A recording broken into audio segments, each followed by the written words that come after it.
Хәерле иртә исәмез, хөрмәтле коллегалар. 2023 елда әдәби сабан туе уздыруга багышланган матбугат очрашуын башлап җибәрәбез һәм безнең бүгенге кунаклар. Раил Мәүләтулла Гатауллин, Татнетны үстерү фонды башкарма директоры, Илсәр Вазыйх кызы Иксанова, Татарстан Язучылар берлеге рәисенең иҗат мәсьәләләре буенча беренче урынбасары һәм Гөлүсә Наил кызы Галләмова, Апас районы башкарма комитетының социаль мәсьәләләр буенча урынбасары. Раил, иң беренче булып сүз сиңа. Әдәби сабан туе быел 3нче мәртәбә оештырыла һәм ул Апаста булачак. Һәм гадәттә әлеге әдәби сабан туе 3 зур проектны берләштерә һәм аңа нәтиҗә ясый. Менә шушы проектлар хакында һәм бигрәк тә әдәби марафон хакында кыскача гына сөйләп узсаң инде, бигрәк тә соннар һәм географиясе кызыксындыра. Хәйр көннәр исәмсез. Безнең менә чираттагы инде 3нче әдәби сабан туе. Үз вакытында әдәби марафон проектында җиңүчеләрне без төрле залларда, Оникста, Пирамидада һәм башка залларда бүләкле идек. Менә инде пандемия белән бәйле рәвештә без ачык һавага чыктык. Ачык һавада инде безнең әдәби сабан туе форматында әлеге тантана үткәрелә. Һәм инде әдәби сабан туе булгач, аның көрәш өлеше дә бар, әдәби көрәш өлеше. Без әдәби марафончыларны, әдәби көрәштә катнашучыларны һәм җәй көне үткәрелә торган тагын авылның гүзәллеген күрсәтә торган, анда шәхесләрне авылның популярлаштырырга торган тагын бер проект, Авылым гүзәллеге дигән проектның финалистларын шулай ук әлеге тантанада бүләкләп итәбез. Һәм инде безнең шулай ук Сәламәт иртә дигән проектның катнашучылары да әлеге милли һәм спорт уеннарында катнашырга әдәби сабан туена финалист буларак чакырыла. Раил, әгәр дә әдәби марафон, ул гадәттә марафон форматында төрле әдәби әсәрләрне уку, иде менә яңа ниндидер формат Авылым гүзәллеге. Ул авыллары турында укыйлармы, нәрсә эшләр, нинди булса тарихи мәгълүмат бирәләрме, я булмаса үзләре авыллары тарихын язалармы бу катнашучылар? Әлеге катнашучылар беренчедән Авылым гүзәллегенең максаты безнең иң беренче чиратта татар авылларының аларны саклау, аларга игътибар юнәлтү, аларның проблемаларына, аларга үзебезнең яшьләрне, башка буын кешеләрен шулай авылга таныту, тарту максатыннан эшләнелгән. Без инде әлеге конкурсны марафон форматында үткәрәбез. Ул 7 көн дәвам итә. Аның үз биремнәре бар. Аның үз биремнәре һәр көнне аерым иде. Аны алдан без 2 атна элек алдан әйтеп куйдык һәм алар шуңа әзерләнделәр. Анда авылның үзенең матурлыгы, авылның осталары, авылның шәхесләре, авылның тарихы, менә авылдагы нинди бәйрәмнәр, үзенчәлекләр, йолалар, менә шушы бөтен аның инде ВКонтактеда рәсми төркемендә яисә Татнетны үстерү фонды сайтында мәгълүматларны тулдыра белергә мөмкин. Быел бик актив катнаштылар һәм бик профессиональ дәрәҗәдә язмалар булды. Һәм аның нәтиҗәсендә без әле бөтен шушы татар авыллары Татарстанга тү, хәтта безнең күрше төбәкләрдән катнашучылар булды. Аларның җыентыгын бастырып, әзерләп, нәшер итү турында да фикер йөртү алып барыла хәзерге вакытта. Бик актив катнаштылар дидең, кайсы районнар? Безнең Актаныш районы актив катнашты. Шулай ук Арча төбәгеннән, шулай ук безнең катнашучы Мамадыштан шактый күп булды. Һәм инде 20дән артык район һәм 2-3 төбәк әлеге конкурска катнашты. Монда инде язмаларның шулкадәр сыйфатлы, көчле, ныклы әзерләнгәнен генә билгеләп үтәсе килә һәм инде тарихи фотоларны алар махсус эзләп, шундый архивлардан карап, шушы интернетта урнаштырдылар. Нигездә менә барлык менә шу Авылым гүзәллеге, әдәби марафон, Сәламәт иртә финалистларын алсаң, уртача яшь категориясе. Балалар катнашамы, укучылар катнашамы, я булмаса урта буынмы? Без Авылым гүзәллегенә кем билгеләмәдек, әмма ләкин безнең әдәби сабан туена чакырылы январь, апрель һәм июль айларында үткәрелгән 22нче, 23нче, 24нче әдәби марафон финалистлары. Монда 1000 артык кеше катнашырга теләк белдергән иде. Алар арасыннан барлыгы 1260 финалист әдәби марафончы Безнең әдәби сабантуена чакырыла, аларның кайберләре берсендә генә түгел, берничәсендә катнаштылар. Аеруча балалар алар өчесендә дә катнашу мөмкинлеге бар иде. Һәм бөтен мәгълүмат безнең анкеталар нигезендә эшкәртелеп алып барыла. Һәм шушы анкеталарда һәр кеше үзенең ничә яшьтә икәнен күрсәтә. Һәм әгәр дә Excelдә уртача яшьне эшләсәң, безнең 42 яшь килеп чыкты. Димәк, ул артык өлкән дә түгел, артык яшьтә түгел. Димәк, монда өлкәннәр дә, яшьләр дә актив катнаша дигән сүз. Әдәби марафончының уртача яше ул 42 яшь. Һәм нигездә хатын-кызлардыр. Һәм нигездә хатын-кызлар 85% безнең хатын-кызлар катнаша әлеге проектларда. Рәхмәт кыскача гына статистика өчен һәм иң ахыргы сорау иң актив районнарны һәм төбәкләрне дә санап үтсәң, алдагы еллар белән чагыштырганда нинди булса яңа төбәкләр барлыкка килдеме, читтә яшәүче татарлар? Безнең Пермь кушылды, Пензадан шулай ук әлеге вакытта активлык күрсәтәләр, Чиләбе, Санкт-Петербург. Әмма ләкин инде иң актив катнашучылар ул безнең Башкортстаннан, Чувашиядән, Киров өлкәләреннән. Безнең барлыгы әдәби марафоннарның бөтәсен санасак, 22 төбәктән әдәби марафончылар катнашты. Бу барлык әдәби марафоннар. Барлык әдәби марафоннар буенча караган чагында, әмма ләкин инде безнең география тагында киңрәк. Быел шулай актив хезмәттәшлек итә башлады Татар конгрессы белән, инде алга таба бу хезмәттәшлек нәтиҗәсе булып, бу соннар тагында артыр дигән теләктә калам. Инде иң актив безнең районнарга килгән чагында, быел безнең беренче, икенче, өченче урыннарда, иң беренче урында инде ничәнче ел рәттән Саба муниципаль районы, анда 200дән артык кеше катнашучы.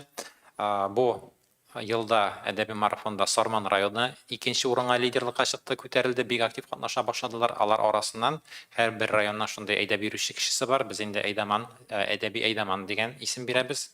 Һәм Сарман районында әдәби Әйдәман барлыкка килде. Без аңа әдәби Әйдәман исемләрне командасына кертәчәкбез бу шәхесне. Һәм 3нче урында Апас муниципаль районы. Апас районы бик актив район һәм аның әдәби сабантуеның Апас районында үткәрелүе генә дә юкка түгел. Иң күп китап укый торган Каратун мәктәбе укучылары монда Апасның шундай йөзек кашы булып тора. Рәхмәт. Илсир апа, сүз сезгә. Әдәби сабантуенда бит инде әдәби көрәш бара. Анда катнашучылар яшь категорияләре буенча бүленәме, бүленгән очракта ничә категория һәм аларның кемнәр бәяли, нинди критерийлар буенча? Әдәби көрәш ул 2 яшь категориясында алып барыла, 18 яшькә кадәр һәм 18 яшьтән өлкәннәр арасында. Һәм монда әдәби көрәш дигән вакытта алар шигырь язып яки әсәр язып катнашмыйлар, язучыларның әсәрләрен сәнгатьле укый күздә тотыла. Аларны безнең язучылар арасыннан жюри әгъзалары бәялиләр эшләрен.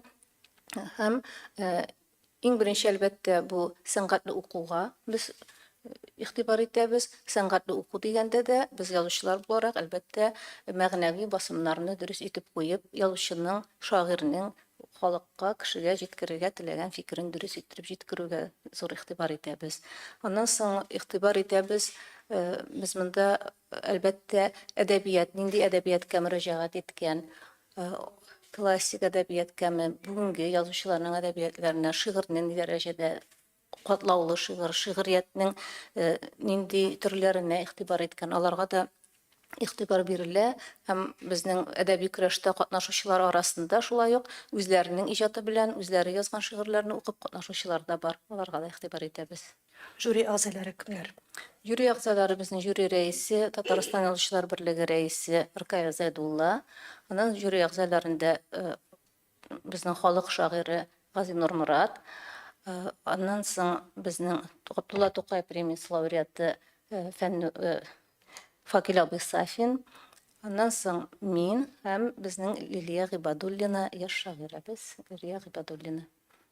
Менә алдагы елларда әдәби көрәштә катнашучылар гадәттә кемнәрнең әсәрләрен яратып башкара һәм укый? Нинди булса менә берәр статистика бармы? Алай иттереп әйтеп булмый, төрлечә. Беренчедән күбрәк үзләренең шигырьләрен укучылар да күп булды соң вакытта. Аннан соң менә алдагы елларда күбрәк миңа калса мәктәп программасыннан да шигырьләр укылды. Соң менә хәзерге вакытта алар соң мәктәп программасында мин хәтта шигырь күрмәдем дә бугай. Алар үзләренең һәр кайсының яраткан шагыйрьләре бар, яраткан әсәрләрен укыйлар. Бик төрле, мин бер генә кешегә андай нәрсә өстенлек биргәннәр дип әйтмәс идем. Өстәп әйтсәм буладыр, монда чынлап та бик күп төрле киң кырлы шагыйрьләр, язучыларның әсәрләрен сәнгатьле итеп укыйлар. Әмма ләкин әдәби көрәшнең беренче, икенче, өченче гран-при алу өчен үзеңнең якташың, язучы, шагыйрь, драматург турында бик тәфсилләп бөтенсен чыгыш ясарга кирәк булачак. Монда инде беренчелекне алу өчен. Шуңа күрә күп кенә катнашчылар үзләренең як шагыйрьләре, әдипләренең әсәрләрен ныгырак әзерләп, ятлап килергә тырышалар. Рәхмәт, һәм менә Илсир апа, сез әйттегез, үзләре үз шигырьләрен укучылар бар дидегез. Алар белән яңадан нинди булса элемтә тотамы язучылар берлеге? Аларның һәрберсе белән без элемтә тотабыз дип әйтә алмыйбыз, чөнки иҗатка тартылган кешеләр алар үзләре күбесе инде язучылар берлегенә мөрәҗәгать итәләр, ләкин менә бу әдәби көрәш вакытында без аларның әлбәттә иҗатларына игътибар итәбез. Әгәр дә игътибар итәрлек чынлап та менә безнең бер яңа шагыйрь туып килә икән дигән шундый фикер булса, без аларны әлбәттә үзебезнең күз уңында тотабыз. Рәхмәт сезгә. Гөлүсә, сүз сезгә. Апас районы бит инде 11 август көнне Койса мәйданда сәгать ничәдә башлана программасы хакында сөйләп узсагыз идек, һәм менә әлеге әдәби сабан төндә якынча ничә кеше катнашуын көтәсез? Хәерле көн, исәнмесез? Инде әйтеп кителгәнчә, быел әдәби сабан туе иң матур табигатьле тау ягында урнашкан Апас районында узачак. Без инде бу чарага бик шат һәм аны көтеп алабыз. Һәм инде барлык килгән кунакларны каршы алып, югары дәрәҗәдә аларны ял иттереп җибәрүне үзебезнең төп максатыбыз дип саныйбыз. Әдәби сабан туе безнең Сабантуй мәйданында узачак, һәм 1000-гә якын килүче кунакларны көтеп торабыз, һәм аларны әйтеп киткәнемчә яхшы итеп каршы алып, күңелләрен ачып җибәрер өчен район хакимияте, мәдәният бүлеге, яшьләр эшләре һәм спорт бүлеге бик зур көч куя. Республикабызның 42 районыннан һәм күрше төбәкләрдән килгән барлык кунакларны каршы алу өчен мәсьәләләр хәл ителә. Барлык килгән кунакларны безнең Умырзая һәм Ядкар ансамбльләре каршы алачак. Һәм инде Сабантуйның иң матур мизгеле Сабантуйна бүләк җыю күренешен күрсәтәчәкләр. Һәм инде килгән кунаклар үзләренең алып килгән бүләкләрен урнаштыру өчен махсус шушы чарага оештырылган зур сандык ясала. Анда алар үзләренең бүләкләрен сала алачаклар. Һәм инде татар, урыс, чуаш мохитен чагылдырган фотозоналар урнаштырылачак һәм инде сату нокталары. Һәр кешедә үзенең күңеленә хуш килгән әйберне сатып алу мөмкинчелеге булачак. Инде барлык килгән кунаклар мәйданга узгач, төп бәйрәм башланып китәчәк. Анда безнең Каратун мәктәбе каршында оешкан Хыял төркеме бәйрәмне башлап җибәрәчәк. Шунда ук финалистларны бүләкләү тантанасы узачак. Һәм инде беррәттән спорт уеннары, халык уеннары һәм инде шулай ук балалар өчен дә уеннар оештырылачак. Шулай ук Апас мәдәният бүлеге бик зур концерт оештыра. Һәр кешегә дә ошар дип көтеп калабыз, өметләнәбез. Һәм инде менә Раил Мавлюдович белән сөйләшеп, безнең инде Татарстан китап нәшрияты һәм Татмедиа башка нәшриятләр ярдәмендә оештырылган китап сату нокталары булачак. Шунда ук танылган авторлар белән, язучылар белән аралашып, аларның автографларын алып, фотоларга төшергә мөмкинчелек булачак. Бик матур узачак. Барыгызны да көтеп калабыз. Рәхим итегез. Рәхмәт сезгә, хөрмәтле коллегалар, сорауларыгыз булса, рәхим итеп. Әлбәттә, Сөембикә журналы. Сөембикә журналы. Раил, беренче сорау сезгә. 24 финалистны сурәтләгез әле, хәзер бит инде укымыйлар дип әйтәләр. Кемнәр алар? Менә укытучылар гынамы алар? Гомумән социаль статуслары, яшьләре, кызыксынулары һәм икенче сорауым, һәрбер Сабантуйның иганәчесе була инде. Монда кем иганәче? Рәхмәт. Сорагыз өчен зур рәхмәт. Безнең әдәби марафонда иң беренче чиратта китапка якын кешеләр ныграк катнаша. Китапка иң якын алар китапханәчеләр. Шактый күп китапханәләр монда үз эшләрен китте. Алар үзләрендә генә түгел, әдәби марафонда катнашкан вакытта үзләренең китапханә төркемнәрендә дә яңалыкларны язып куйдылар. Һәм инде аларның шул вакытта авылдашлары Китапханага якын булган кешеләр китапханага йөрүчеләр саны артты, китаплар сатып алулар артты. Икенчесе, монда күпмедер дәрәҗәдә укытучылар, татар теле әдәбияты укытучылары, безнең пенсия яшендә ханымнар, абыйлар, шулай ук инде буш вакытында китап белән китапка мәхәббәте булган кешеләр катнашалар. Һәм әлбәттә шактый гына балалар да катнаша. Хәзер вакытта 4тән 1 өлешен яшьләр тәшкил итә. Әлеге әдәби марафонның бер караганда кичкенә дә кебек, әз генә кебек, әмма ләкин бу 4тән 1 өлеше инде 18 яшькә кадәр ул шактый зур сан. Монда инде шул укытучыларга, әти-әниләренә рәхмәт әйтәсе килә, балаларында китапка, татар теленә, татар әдәбиятына мәхәббәт тәрбияләгән кешеләр. Һәм гомумән хәтта шактый гаиләләр дә күп. Алар инде бик күп рәхмәтләр ишеткән бар. Рәхмәт, минем улым, кызым әдәби марафонда катнашып, яңадан татар телендә гаиләдә матур итеп аралаша, сөйләшә башлады, тел байлыгы артты, ихтирам артты, дөнья карашы киңәйде дип. Шуңа күрә инде без мондай акыллы, мәгънәле гаиләләр саны да әдәби марафонда ким дигәндә 10% тәшкил итә дип әйтә алабыз. Шуңа күрә статистика буенча шулар күбрәк хатын-кызлар икәнен дә әйттем. Һәм инде безнең төрле төбәкләрдә татар җәмгыятьләре, Калфак мәсәлән, яисә шундый үзендә нидер татар оешмасы җитәкләгән ханымнар, абыйлар әлеге проектларда катнашалар һәм үзләренең төбәкләрендә, башка төбәкләрдә шулай әдәби марафон аша татар теленә игътибар, мәхәббәт тәрбиялиләр. Бу беренче сорауга җавап булды дип уйлыйм. Икенче сорау, монсы инде финанслар мәсьәләсендә, безнең күп еллар дәвамында без Татарстан китап нәшрияты белән хезмәттәшлек иттек. Алар безгә һәрвакыт ярдәм итеп тора. Безнең Татарстан Язучылар берлеге, әлбәттә, берлектә оештырабыз. Безгә Мәгариф һәм фән министрлыгы ярдәм итә, безгә Мәдәният министрлыгы ярдәм итә, Телләр комиссиясе, шулай ук мөмкин кадәр кулыннан килгән кадәр безгә ярдәм итәргә тырыша. Һәм инде тагын без актив эшләргә тырышабыз, партнерлар, спонсорлар белән. Һәр партнер безнең татар интернетын, татар әдәбиятын, татар телен үстерүгә теләктәшлек белдергән шәхесләр фондның партнеры була ала. Һәм инде безнең проектларга ярдәм күрсәтеп, без аларның хезмәтләрен, продукциясын танытуда шулай ук үз ягыннан ярдәм итә алабыз. Күпмедер дәрәҗәдә бартер дәрәҗәсендә, күпмедер дәрәҗәдә бу меценатлык, спонсорлык дигән сүз. Мондый шәхесләр елдан-ел арта бара. Менә бу шунысы куандыра. Хәзерге вакытта милли җанлы, милли аңлы эшмәкәрләр, предпринимательләр, бизнесменнар һәм бизнесвуменнар, аларның саны әкренләп арта. Күп булмаса да аның арту ягын күреп барабыз. Һәм бу инде мөгаен уңай күренеш. Без менә шушы проектлар аша гына да үзебездә шактый шәхесләрне тәрбияләдек, үстердек, ныгыттык. Әдәби марафонда үз алдына максат куеп, шушы максатына ирешергә өйрәнгән ныклы рухлы татар шәхесләре саны әдәби марафон аша арта бара.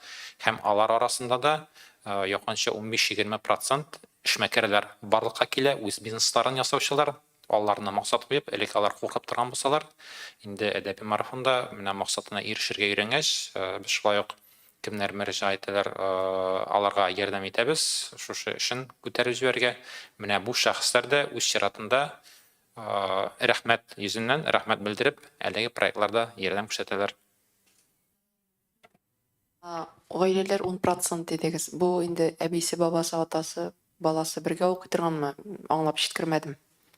Гаиләсе дигән чагында монда ким дигәндә әнисе һәм баласы, әтиләре дә кушылганнары бар, әниләре, әбиләре, бабайлары да кушылганнары бар. Алар сирәгрәк тулы гаиләләр. Менә әнисе, баласы, алар шактый күп катнашалар. Әтиләр, безнең әтиебез дә укый, әмма ләкин ВКонтакте куярга яла дигән шундый җаваплар ишеткән бар. Ник сез дә укыйсыз бит дип күрәм. Анда әдәби марафон хэштегы белән куймыйлар. Әмма ләкин 21 көн дәвамында андай катнашы ир-атлар саны шулай ук берничәгә артты.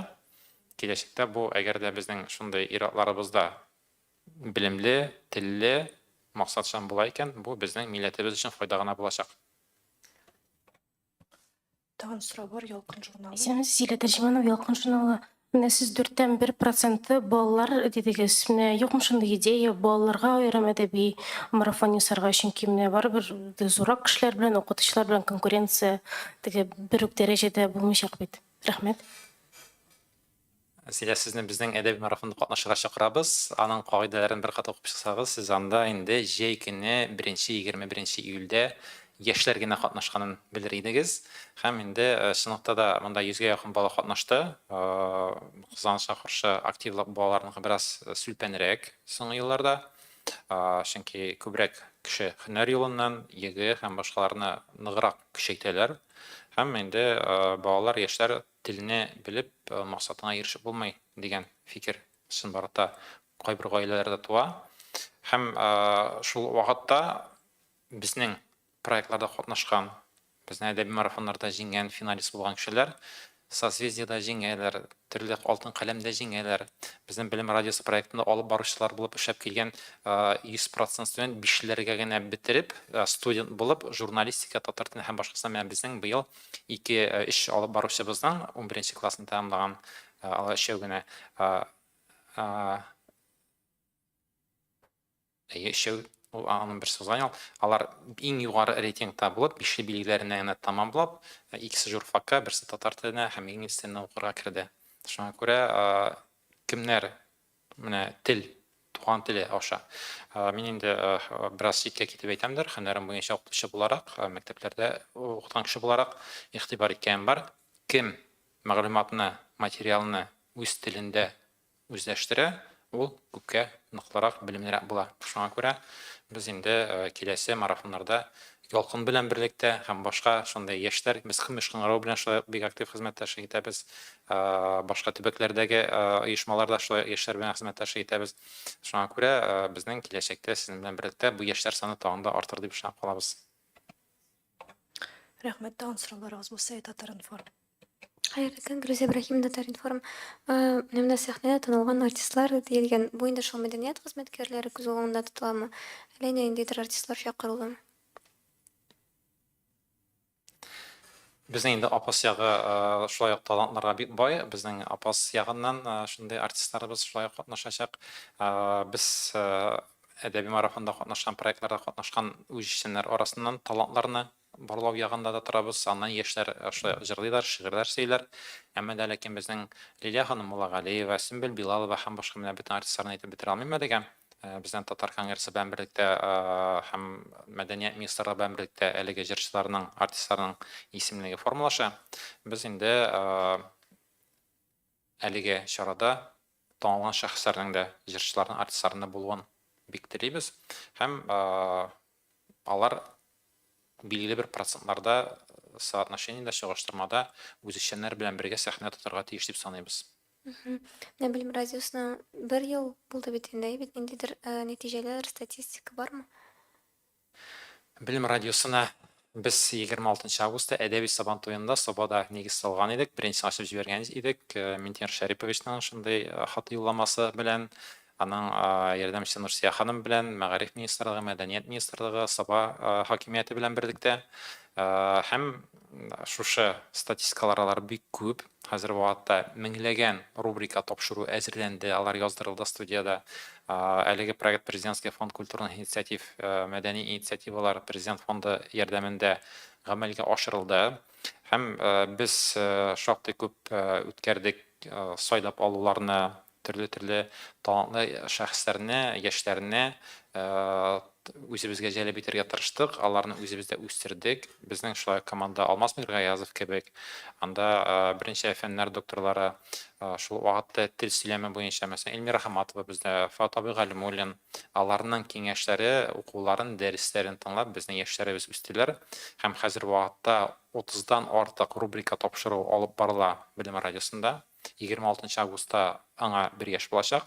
Әмма дә ләкин 11 августта инде безнең әдәби сабан туе нәкъ менә Белем радиосы белән берлектә оештырылачак һәм инде аның музыкаль ягын, радио өлешен алып баруын безнең 2 генә алып баручы түгел, инде 5-6 алып баручы булачак әдәби сабан туенда. Шуның күп өлешен Белем радиосының яшь алып баручылары шушы әдәби сабан туенда şorаны бик матур, дәрәҗәле, кызыклы итеп алып барачак. Тагын сорауларыгыз булса, рәхим итеп. Төзелгән программа бармы? Аңлавымча, монда программа Арчаныкы 21 елга куелган. Релизда. Без пресс-релизларны җибәргән идек. Безнең Татнатны үстерү фондының сайтында һәм партнерларның сайтында, Татарстан Язучылар берлеге сайтында да бар. Алар бөтенесе урнаштырылган, интернетта ачык кирип уку мөмкинлеге бар. Безнең әдәби сабантуй 11 августта була. Программага килгәндә саат 9-да инде без кунакларны каршы ала башлыйбыз. Саат 10-нан 11-гә кадәр безнең кулъял җыю, бирнә җыю булачак, сүлге җыю. 12-дән saat 3-гә кадәр төбелеше булачак. Төбелешендә безнең иң төбелеше инде әдәби сабантуй, әдәби көрәш, ул концерт номерлары, чыгышлар белән бүләкләү тантанасы бөтенесе бергә алып барылачак. Шул вакытта апас ягыннан бик күп төрле милли уеннар, спорт уеннары оештырылачак. Алар инде әйтеп киттеләр, яшьләр бүлеге, мәдәният бүлеге бик күп хезмәт башкара дип чынбарында. Бик шундый тыгыз, плотный шундый график булачак. Һәм инде сагат 3-ләрдә 4-нче яртыларда чара тәмамлангач, безнең инде апас ягында бик матур шундый музей бар. Әйбит, Яяла берсе әдәби сабантуй ахырында без инде барлык катнашучыларның апасын үзәгендә көтеп калачакбыз. Анда музейга экскурсия һәм төрле тарихи урыннарга экскурсиялар оештырылачак. Башта нидер трансфер оештырыламы ул? Анда әдәби сабантуйга баручыларга. Безнең Казаннан апаска баручылар